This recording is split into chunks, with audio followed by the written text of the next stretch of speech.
Hey, good morning and happy Thanksgiving weekend to all of you, especially the two groups of people, okay? First group, happy Thanksgiving to you. If you're in town and you've been with family all weekend and you've decided to join us, we're really, really glad that you're here, number one. Number two, happy Thanksgiving to you if you are an Iowa sports fan, right? Because it's been great. It's been great. The UNI women won the MVC conference. The UNI football team won their playoff game. The Iowa State Cyclones came back, beat Kansas State.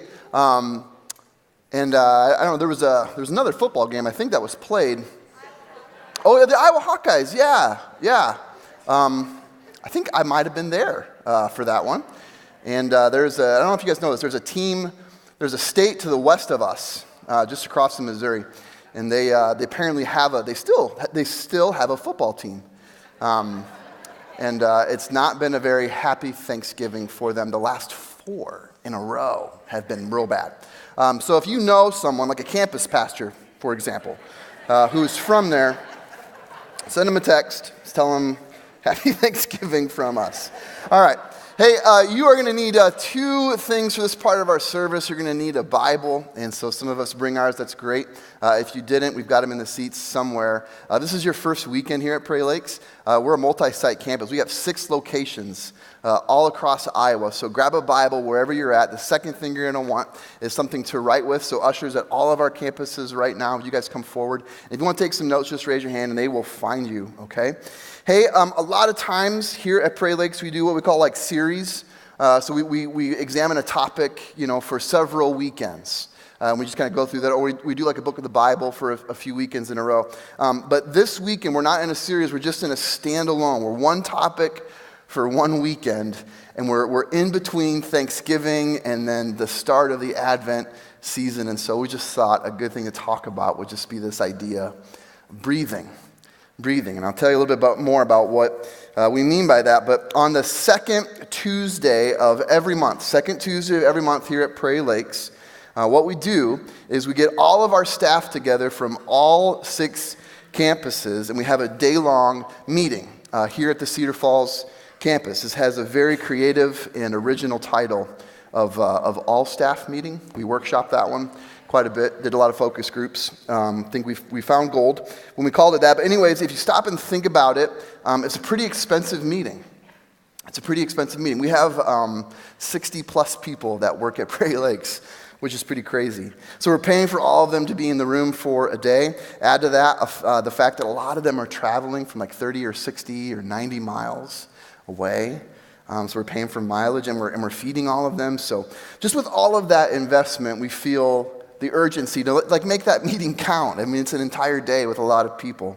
And we do that in a few different ways over the course of a year. Sometimes we kind of zero in on some goals and some metrics and some numbers and stuff like that. Other times we zero in on specific trainings or development that we just really feel like we need. But for the all-staff meeting we just had here in November, just a couple of weeks ago, we decided to go in a little bit different direction. What we did is we just decided to create some space to breathe. So we decided. Here was our rationale, and this probably will sound familiar to you. The holidays are approaching, which are just kind of hectic for everybody, but in ministry, if you're a Prairie Lakes Church employee, it means things like the food bank or mobile food pantry, or the Christmas store, or Jingle Jam, or Angel Tree, or movie night, or year-end giving, or Operation Christmas Child, or joy boxes, or Christmas Eve rehearsals and services. And just all of us are looking at a calendar that's blocked out with a lot of evenings away, and lots of volunteer scheduling, just lots of stuff. And then after all of that is over and in the rearview mirror, a lot of us are going to zoom right into some extended time, in some town somewhere, with people we're probably mostly related to, who are kind of, kind of messy, maybe, I don't know, right? Some of you kind of walked out of that situation already this weekend. Maybe that's just not unique to being in ministry. So here's what we decided. We decided that our November meeting, November all-staff meeting, was just going to be about breathing, just about breathing. Meaning we're going to push away from filling it with goals and trainings and a lot of other stuff to do. And we're just going to spend some more time around the tables, kind of connecting, just checking in, see how each other are doing. We were going to spend some more time worshiping together. We were going to spend some more time in prayer together. We were going to breathe. I mean, we're just going to do some things we felt like our souls needed. That was the plan, all right? And I'll be honest with you, on the front end, before we created that plan, then we got close to the day, and it turns out that plan on the front end was kind of nerve-wracking. It's kind of nerve-wracking. Made us kind of nervous. Why? Because of this. Planning to breathe. See that? Planning to breathe. It doesn't feel like much of a plan. Right? Planning to breathe. It just doesn't. It doesn't feel like much of a plan. Hey, you're spending literally thousands of dollars of the church's money and over 100 hours of people's time to what? To breathe, whatever that means. Hey, why don't you go breathe on your own time? Right? At the end of the day, we were wondering, hey, are people going to feel like it was a waste of a trip? Are people going to feel like it wasn't really worth their time, or it wasn't purposeful, intentional enough? Are they going to get to the end and just go, if given the choice, wouldn't they just want all that time back to start cracking on all those things that December's bringing, or maybe clear some stuff off their desks so that they can start cracking on all those things? Well, nerves aside, we decided that we were going to stick with our original plan. We're going to do this day where we just breathe. And at the end of this day, where all we did, literally all we did was just breathe, it was pretty great. I mean, it's pretty great. And everybody felt, we checked in, like we always check in on Wednesday after to say, how'd that go? What did you think?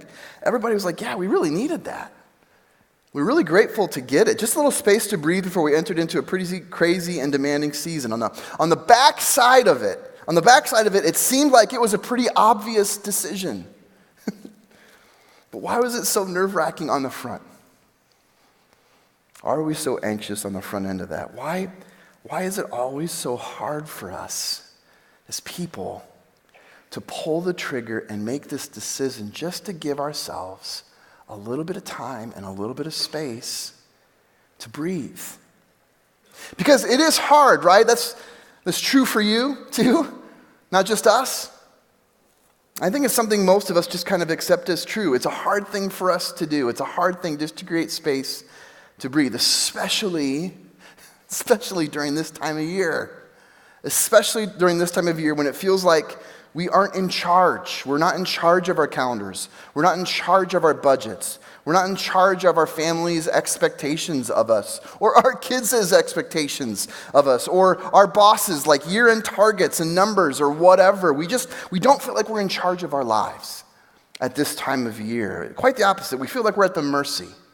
We're at the mercy of our calendars. We're at the mercy of our travel schedules, our budgets, our families, etc. And so breathing at this time of year, for a lot of us, just feels like a luxury you just can't afford. But ironically, I think it's the thing that we need the most. It's the thing that we need the most. Our souls need it the most as we enter into the busy time of year. So I'm going to ask again, why is it so hard for us to give ourselves the time and the space that we need to just breathe? Operative word there being we, by the way, as in me too. Me too. So what I want to do is just want to share why it's hard for me. Okay, I want to share why it's hard for me. And what I've learned as I've asked myself this question, maybe as I do, you'll discover something that's true for you as well.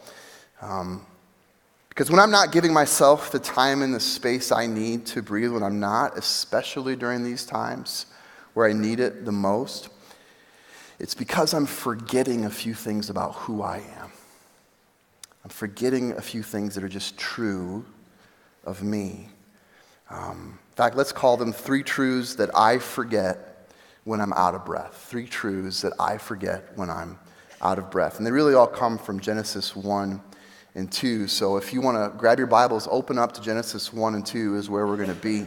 If you've never been in the Bible before, it's a super easy place to find. It's literally the very beginning, And as you open it, Genesis tells the story of our creation, of how we were made, how we were designed. So when I'm talking to you about things that I forget, I'm forgetting, the truths that I forget are truths about how I'm wired. All right? The first truth that I forget when I'm out of breath comes from literally the very first verse in the Bible, Genesis 1:1. So read that along with me. Genesis 1:1 says, "In the beginning, God created the heavens and the earth." In the beginning, God created the heavens and the earth. So what's the truth there that I forget when I'm out of breath? What's the truth? First one is this. It's the truth that I am not the one who keeps my world spinning. Okay? I'm not the one that keeps my world spinning. Notice what I'm not saying there. I'm not saying that I'm not the one who keeps the world spinning. I don't forget that, honestly, and you probably don't either. I don't think we forget that God keeps this big world of ours spinning. There's a lot that's happening in the world that it's well beyond my control, and I can just allow God, to take care of all of that. But what I forget is that God keeps not just the world spinning, but God keeps my world spinning. I'm not the one. God spins my world just like he does everyone else's. In other words, think about this. I got to think about this. My world will not stop spinning if I stop to just take a breath. My world will not stop spinning if I just stop and take a breath, because God's the one who's kept it spinning since the very beginning, and he's kept everyone's world spinning since the very beginning, and he's going to do that for thousands of years after our world is done. Very practically, here's what this means. It means that even though I love my job, and even though it's important that I do my job well, if I stop and take a breath, my job's going to be there after. It will. Practically, here's what this means. My family will still love me if I say, hey, I just need to take a little bit of a break to go refresh and renew. They still will. It means that I'm not a horrible person if I need to create a little bit of time and space to breathe. I'm not a disappointment. I'm not lazy. I'm not weak. The only thing that creating some time and space to breathe proves about me is this. It proves that I'm not God. When I stop to take a breath and my world keeps spinning, it just proves, and I need to be reminded because I forget, I'm not God. I'm not in control. I'm not the one who keeps this world spinning. I'm not at the center. When I stop to take a breath and my world keeps on spinning, God's saying to us and me, I'm the one. Truth number 1 that I forget when I'm out of breath, okay? On to truth number 2, I want you to just turn to the second chapter of Genesis at almost the very beginning. We're going to be looking at verse 2, Genesis 2:2. Here's the second truth that I forget when I'm out of breath, Verse 2 reads like this: by the seventh day, God still created, by the seventh day, God had finished the work he had been doing. So on the seventh day, he rested from all his work. Then God blessed the seventh day and he made it holy, which means different, okay? Set apart. It's not like the rest. He made it holy, different, because on it, he rested from all the work of creating that he had done. So here's the second truth that I forget when I get out of breath. Here's the second truth. Number 2, not creating space in my life to breathe is literally ungodly. Not creating space in my life to breathe is literally ungodly. God himself, after working for 6 days, he rests on the seventh. And not because God was out of breath, okay? Right? It's not as though God gets tired and he just needs to refresh and renew and refocus. No, he's God. He doesn't need anything. That's not why he's doing it. But he does it anyways. He stops on the seventh day. He rests from his work. He takes breath, not because he needs to, but because he's modeling something for me. For me. So when I don't do the very thing that God did, that is like the definition of ungodly, right? It's literally what it means. It's not like him at all. I feel like I need a mirror right now. You shouldn't be in the room. I just need to be preaching this to myself. When I run myself ragged, that is ungodly. It's ungodly. Later on in the story, as the Bible goes on, and we read about God starting to give laws to his people, like just his expectations for how they ought to live. And then the kind of the centerpiece of God's laws is these 10 commandments, and in them God tells his people, hey, the last day of your week is to be a Sabbath. It should be a day of rest, is what that word means, where you just push back from all of the demands of life for a day, to just rest and enjoy me and enjoy each other and enjoy everything else that's good in this world that I created. And he points back to how he created the world and what he did. He goes, just like I did. And Jesus, when Jesus comes on the scene, he says the same thing. In fact, he corrects it because the people of God had gotten very rigid about not working on this Sabbath. Jesus is like, no. You got to understand, you're just designed to need this. You're not made for this. It's made for you. It's a gift to you. But I forget this when I'm out of breath. I just go and I go and I go and I keep going. And the dark side of this for me, you guys, is I get proud of it. I get proud of it. I get proud of how far and how long and how much I can handle, And I wear it a little bit like a badge, like when everybody else starts complaining about how much work they got to get done. And I just kind of roll my eyes. Okay, yeah. Oh, my life's so crazy and my kids, yeah, okay. What I'm going to do, I'm just going to hunker down, I'm going to get it done without any drama, right? Just like God did. No. That's not at all. That's not at all God's mentality. God didn't work a 7-day, 60-hour week and then just turn around and do it again and again and again. What God did is he rested. God stopped to take a breath. God created a space for work and demands, and he created a space for rest and for breathing. Now listen, I don't want you to misunderstand me here. This is not an anti-busyness message, okay? This isn't me trying to guilt you for how busy you are generally or how busy we are at the holidays. That's not it. That's not it at all. I'm not saying being busy is ungodly. In fact, quite the opposite. I'm not saying working 60 hours a week at times is ungodly. I'm not saying that. I'm not saying having a strong work ethic and a strong desire to succeed and doing your job well and being in high demand is bad. I'm not saying that at all. What I'm saying is this. When we refuse to create some space to just breathe and have God breathe his life into us, when we are busy at the expense of that, that's the thing that's ungodly.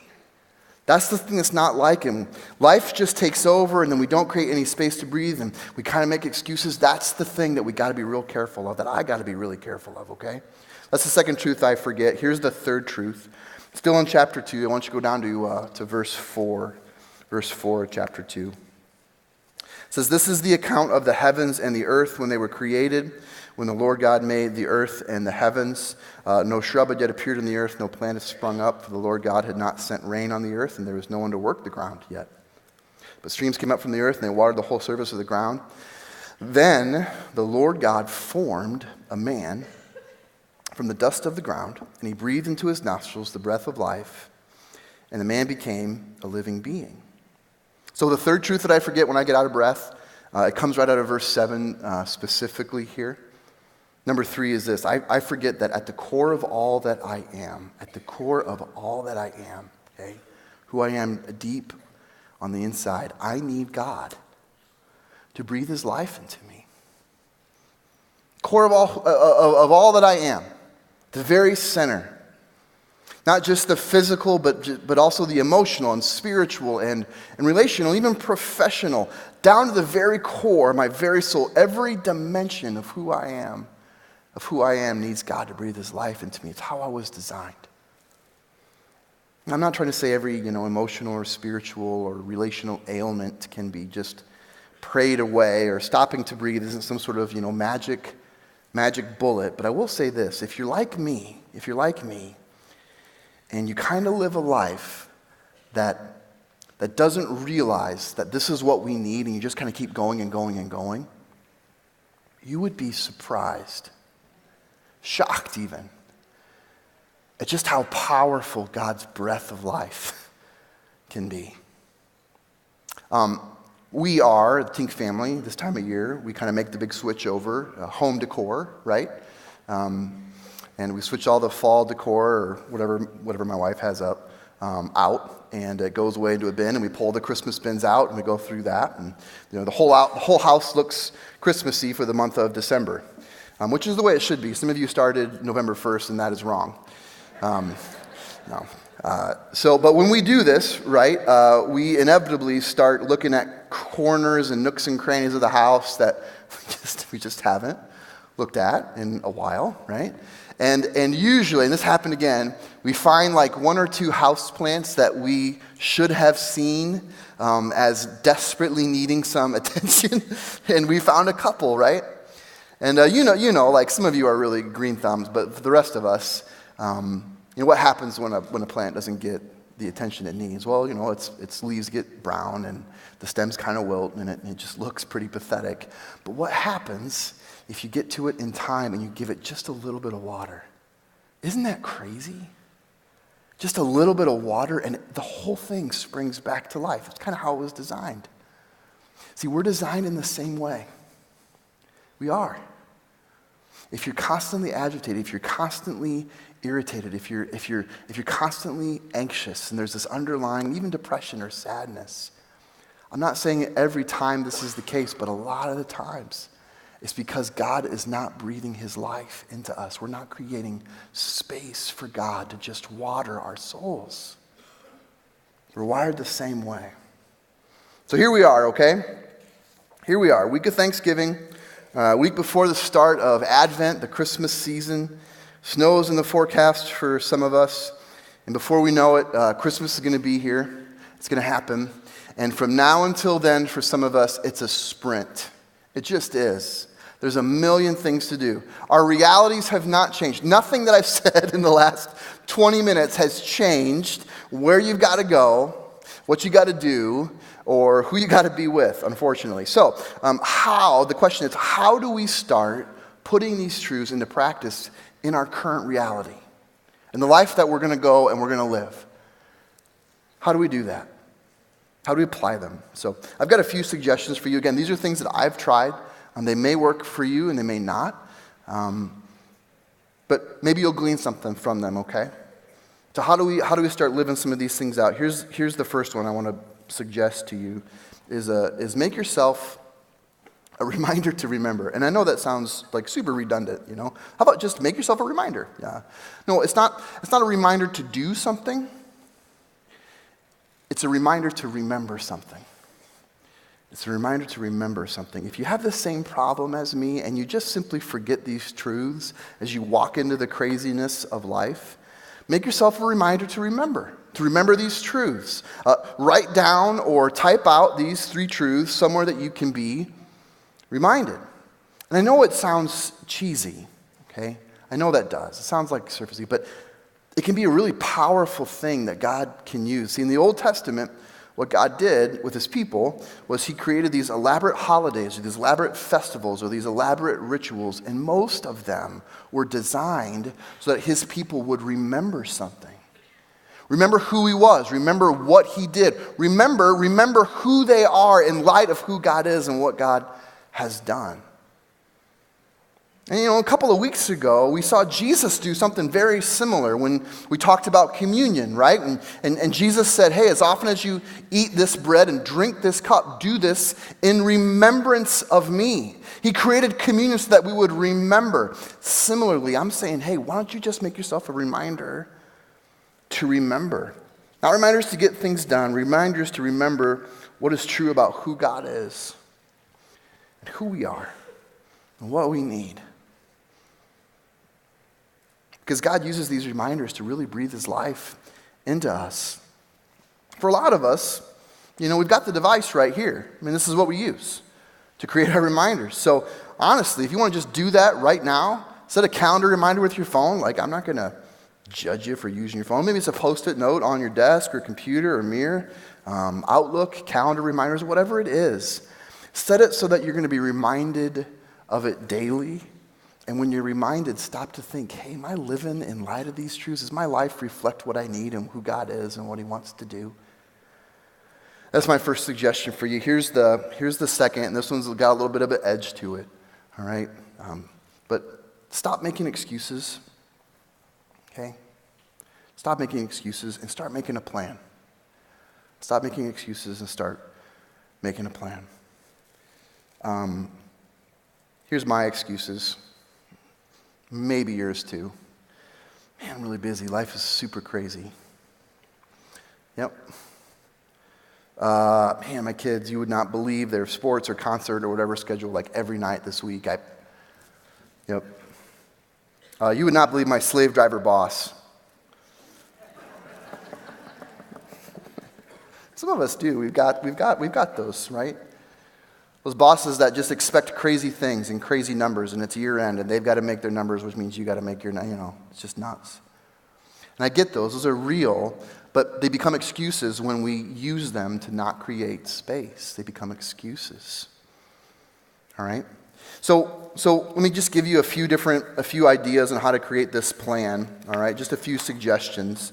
Number one is this. Make your plan fit you, not the other way around. All right? We're going to get to what this plan is. I know, but before you even start, don't do like the New Year's, new me exercise plan when it comes to this. Okay? Because you're not going to do that, right? Like, you're not going to get up from 4 a.m. to 5 a.m. just to breathe. You just won't. Okay?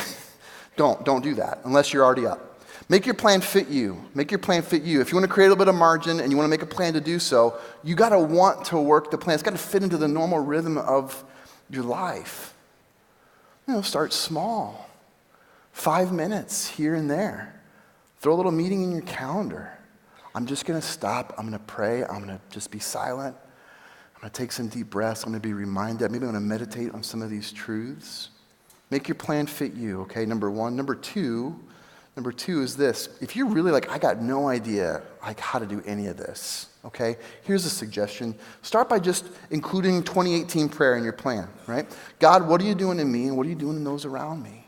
If you spent just a few minutes every day praying that prayer and listening to what God has to say to you, maybe you grab a pencil or something like that and you write it down, you grab your phone and you write it down, whatever. You're going to be surprised at what God reveals to you. Some of us are going into, we just came from maybe a Thanksgiving or going into a Christmas where we have a mentality or a perspective of just surviving.